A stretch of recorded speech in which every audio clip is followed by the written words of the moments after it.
Здравейте, приятели, и весела Коледа! Въпреки че е 25 декември, ние изваждаме поредният автомобил, готов за нашите клиенти.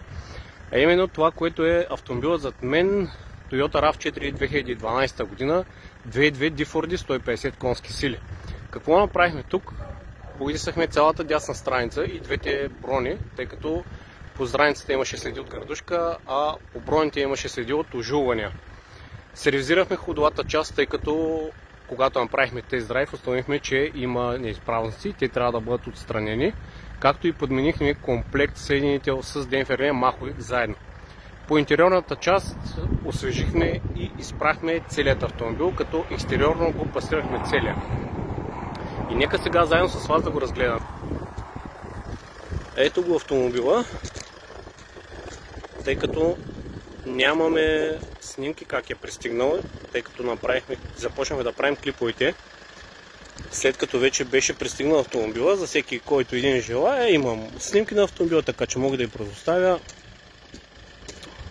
Следите от градушка не са били кой знае какви големи, нито имало щити по прозорци и стъкла и така нататък.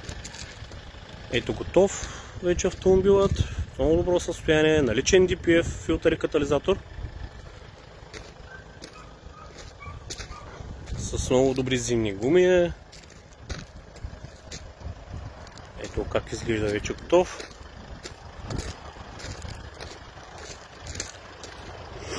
Нека го разгледаме отвътре.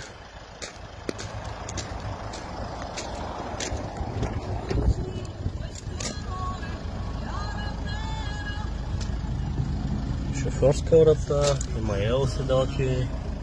Ето го и салона, който освежихме. Искам да видите волана. Ето ги километрите, 337 000 км. Вижте волана. Видеото, което бях направил преди, само да намаля малко музиката. Видеото, което бях направил преди, в което исках да кажа, че много зависи как е експлоатиран един автомобил. Това зависи, ето е и топката, никакви износвания, въпреки километрите, зависи от това как е съхраняван, експлоатиран и така нататък автомобила. С това ключе има подгрев на седалките,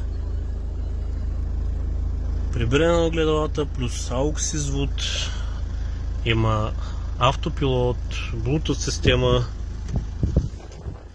бежов полукожен салон с алкантара, затъмнени задни стъкла, ето ги задните панели, стилките,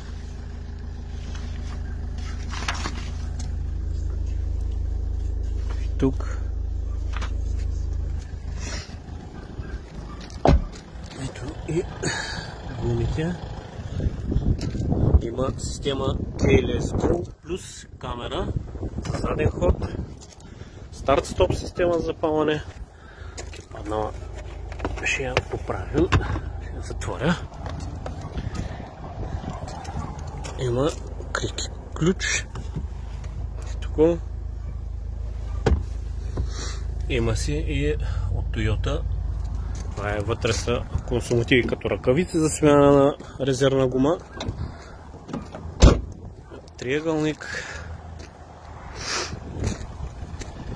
Ето го от другата страна.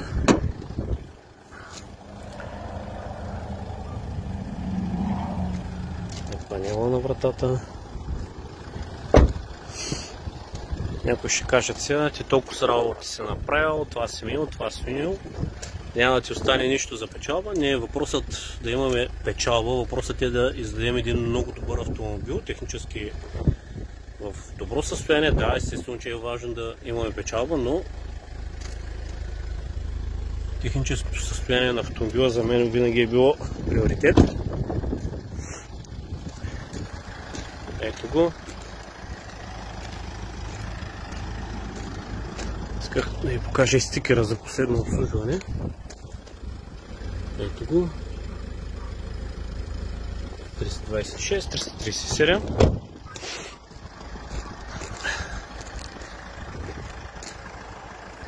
Това е автомобила. Ако и вие искате да разберете как пристига вашият автомобил, през какви процедури минава и в какво състояние да го закупувате, заповядайте при нас в автосалон Кралев Авто.